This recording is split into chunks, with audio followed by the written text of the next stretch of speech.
Day 7 of the search for people missing after that deadly flooding in central Texas. More than 150 people still missing and more than 120 people confirmed dead. The flooding hit areas along the Guadalupe River on July 4th.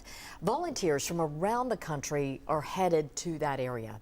A father whose daughters were at Camp Mystic just a week before flooding destroyed that camp. He's there now helping feed first responders. It's hard on them. It's very hard on them. I mean, they could have been there. It was hard on me when I thought about, oh gosh, that could have been my kids. So I'm just thankful that they're where they are and they were with us. And I'm thankful for everybody that got to get their kids home, and just praying for the people that their kids aren't coming home.